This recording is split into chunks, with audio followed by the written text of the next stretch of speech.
Part 13, the Knower and the Known. Then spake Arjuna unto Krishna, the blessed Lord, saying, Pray inform me, blessed Lord, concerning that which we call the personal self, and that great something beyond and above this, which we call the AI, or ego, or perchance, the A-soul, which knows. Tell me of this knower and also of the known, or which is seemingly known. Krishna, that which thou callest thy personal self, Arjuna, is called by philosophers, the known. That which thou callest the AI, the A-ego, or the A-soul, is called by the philosophers the knower.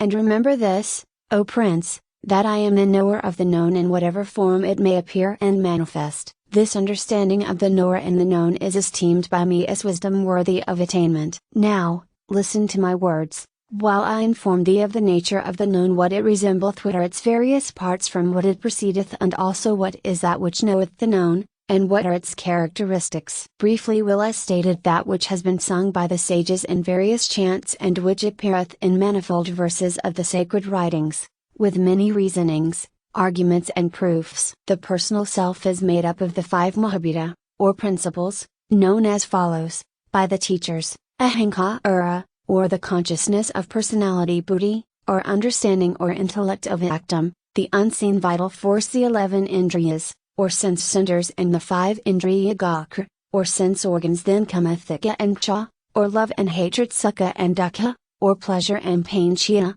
or sensibility; and drita, or firmness. These, Arjuna, constitute the personal self, the known, and its characteristics. Spiritual wisdom consists in freedom from self-esteem or hypocrisy, or injury to others. It inculcates patience, rectitude, respect for teachers and masters, chastity, steadfastness, self-control, freedom from sense attachments, freedom from pride and vainglory. In the personal self it brings a constant realization of the true nature of birth and death, sickness and decay, pain and imperfection. It also brings with it the loosening of the bonds of attachment in the personal relation between the possessor of wisdom and his wife, children and home. It brings a constant equanimity and balance of mind and temper, notwithstanding the nature of the passing or occurring event, or whether it be desired or non-desirable. Such wisdom also brings to its possessor a desire for unfailing and unrelaxing worship and devotion, worship in private places and secluded spots, and a corresponding distaste for crowds of men. Likewise bringeth it a love of the Spirit which pervadeth all things, and the meditation upon the nature of wisdom,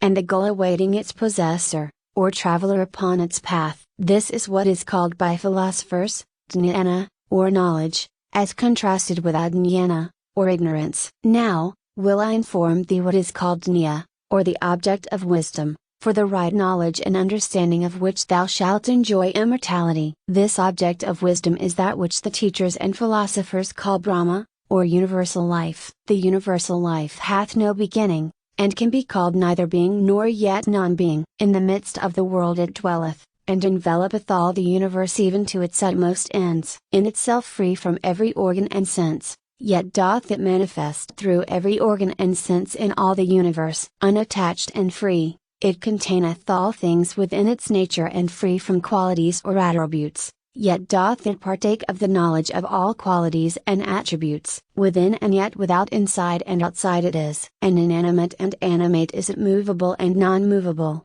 in and throughout all nature. It is infinite in its minuteness, and is therefore invisible and imperceptible. And yet although most near, yet it is also afar off. Undivided is it in its nature, and yet infinite in its apparent division. It is the womb of all things, from it proceedeth creation and destruction. It is the source of light, beyond all darkness is it. It is wisdom also, that which is the object of wisdom, and also that which is to be obtained by wisdom. In the minds and hearts of all, it dwelleth always. This then is what is known as kshra, or the personal self, jnana, or wisdom, and jnana, or the object of wisdom. Thus hath been told thee the secret of the substance of life, and its distribution and molding. The wise one, thus knowing, entereth into me. Know also, Arjuna, that prakriti, or nature, and also purusha, the soul, are both without beginning. Knowest thou, also, O Prince, that the principles of nature are inherent in nature, and from her they flow out. Nature is that which produceth what we call cause and effect, or causation. It is the source of action. Knowest thou also, Arjuna, that soul, seated in nature, or in nature's matter, receiveth the impressions which proceed from material life. It is the principle which is operative in the experiences of pleasure and pain. The consequences of these impressions and experiences and the attachment thereto, on the part of the personal manifestation of soul, is the cause of birth and rebirth. The incidents and circumstances of reincarnation arise therefrom, and persist until the higher wisdom is gained, which overcometh the qualities that bind the soul to the things and objects of the material world. The soul is that superior nature of one, which, dwelling in the body, doth observe, direct, protect and partake of life. He who thus comprehendeth Prakriti, or nature Purusha, or soul and the gunas, or principles of nature, even as I have spoken of them to thee, Arjuna, though he may be living in any state or condition or manner, he shall not be again subject to mortal birth. Some men,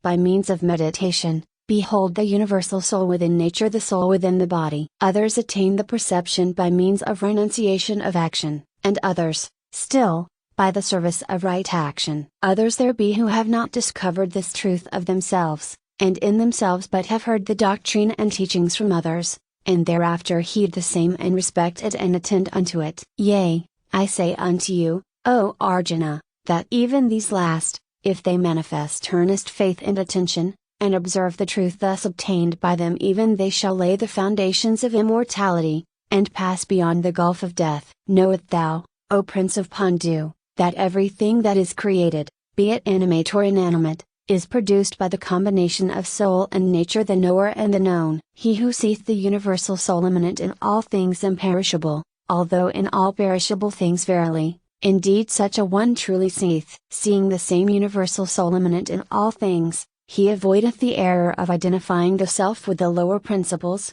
and thus he is released from the illusion of mortality, and goes forward on the road to immortality. He who sees that his actions are really performed by nature, and nature's principles, and that the soul is not to be entangled therein, he sees indeed. When he perceiveth that all the various forms of nature's manifestations are really rooted in the one life, and from thence are spread forth in their branches, limbs, twigs, and leaves of infinite variety, then he passeth into a consciousness of the one life. The spirit, O Prince, the spirit of the universal soul, even when it is within one of nature's bodily forms, never really acts nor is really affected. Because of its essential nature, it is above and beyond action, and being without beginning, and without qualities or attributes, it is beyond the storm of action and change. The universal ether is not affected by the action of objects within it and within which it is. And even so is the universal soul, in which are all material forms, and which is within all material forms, so is it unaffected by the action and changes of those forms, although it knows them all, as the knower of the known. Even as doth the single sun illuminate the whole world, O Arjuna, so doth the one soul illumine the whole of nature, the one knower, the whole field of the known. And he who by the power of spiritual wisdom doth perceive this difference between the soul and the material and personal self, between the soul and nature's principles, between the knower and the known, verily he perceiveth the liberation of the soul from the illusion of matter and personality, and he passeth to the spiritual consciousness, in which all is seen as one reality, without illusion or error.